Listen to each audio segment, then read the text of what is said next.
ভারতের রাজস্থানের পশ্চিম প্রান্তে ছড়িয়ে আছে এক রহস্যময় থর মরুভূমি।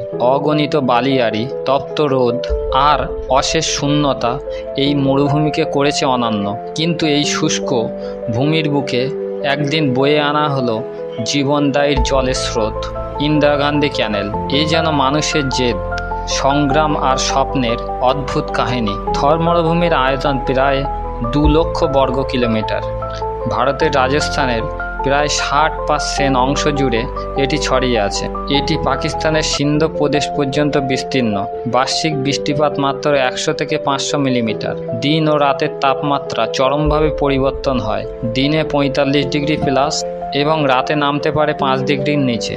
প্রাকৃতিক সবথেকে কঠিন পরীক্ষার মঞ্চ যেন এই থর মরুভূমি। তবু এখানে হাজার হাজার বছর ধরে বেঁচে আছে মানুষ। থর মরুভূমির মানুষ উট, ভেড়া, ছাগল পশুপালন করে এবং তারা সামান্য বাজরা, জোয়ার ও ছোলা চাষ করে। নারীরা প্রতিদিন কিলোমিটার দূর থেকে মাথায় ঘড়া নিয়ে জল নিয়ে আসে। রঙিন পোশাক, লোকসঙ্গীত, ঘুমুর নৃত্য মরুভূমির শূন্যতাকে ভরিয়ে তোলে প্রাণবন্ধকতায়। এখানে জয়সলমীর, বিকানের, বারমের শহরগুলি হলো সাংস্কৃতিক কেন্দ্র। থর মরুভূমির মানুষের জীবন কষ্টের হলেও অনেক রঙিন।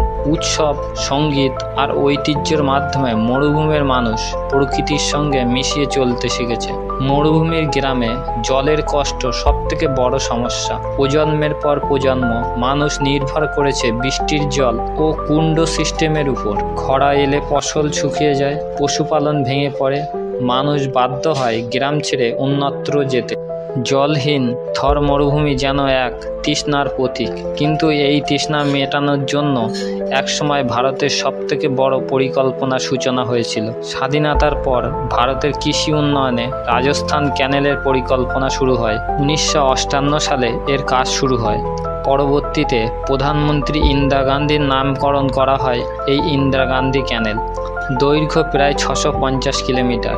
বিশ্বের দীর্ঘতম সেচ খালের অন্যতম। পাঞ্জাবের সুতলজ বিয়াস নদীর জল আনা হয় এই ক্যানেলের মাধ্যমে। শুষ্ক মরুভূমিতে যখন প্রথম জল প্রবাহিত হলো, তখন যেন মানুষ দেখল নতুন জীবনের আলো। ক্যানেলের মাধ্যমে জল পৌঁছালো শ্রীগঙ্গানগর, হনুমানগড়, বিকানের ও জয়সলমীরে। মরুভূমির বালুকা জমি রূপ নিল উর্বর কৃষি জমিতে। গম, আখ, তুলা, সরিষা, ডাল সব কিছু চাষ শুরু হলো। নতুন গ্রাম, রাস্তা, স্কুল, হাসপাতাল তৈরি হলো এবং কৃষি উৎপাদন বহুগুণ বৃদ্ধি পেল। এক সময় যেখানে কেবল কাঁটাঝোপ জন্মাতো, আজ সেখানে দুলছে সবুজ শস্যক্ষেত। এ যেন মরুভূমির বুকের অলৌকিক পরিবর্তন। মানুষ গ্রাম ছেড়ে যাওয়া বন্ধ করল, নতুন কর্মসংস্থান তৈরি হলো। পশুপালন ও কৃষি একসাথে গ্রামীণ অর্থনীতিকে আরও শক্তিশালী করল। শিক্ষার হার বাড়ল, বিশেষ করে কন্যা শিক্ষা। পর্যটনের ক্ষেত্রে নতুন মাত্রা যোগ হলো, কারণ মরুভূমির সঙ্গে সবুজের মিলন এক অনন্য দৃশ্য। ইন্দিরা গান্ধী ক্যানেল শুধু জমি সবুজ করেনি, বদলে দিয়েছে সমাজ ও সংস্কৃতির চেহারা। কিন্তু অতিরিক্ত সেচের ফলে মাটির লবণাক্ততা বাড়ছে। কিছু অঞ্চলে জমি চাষের অযোগ্য হয়ে পড়েছে। ভূগর্ভস্থ জলের স্তর উপরে উঠে জলবন্ধকতা সৃষ্টি করছে। মরুভূমির ইকোসিস্টেম বর্তমানে ভেঙে পড়ছে। ভবিষ্যতে নদীর সরবরাহ থাকবে কিনা সেটাই প্রশ্নের মুখে। এই ক্যানেল এক অপরূপ সাফল্য, তবে একসাথে একটি সতর্কবার্তা। প্রাকৃতিক ভারসাম্য নষ্ট করলে উন্নয়নও বিপদ ডেকে আনতে পারে।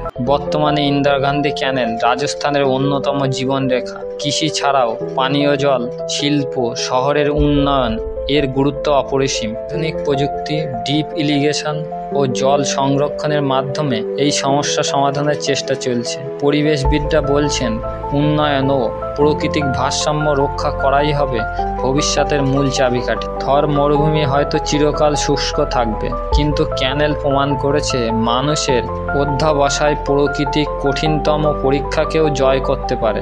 থর মরুভূমির মানুষ শতাব্দীর পর শতাব্দী লড়াই করেছে তৃষ্ণা আর বেঁচে থাকার জন্য।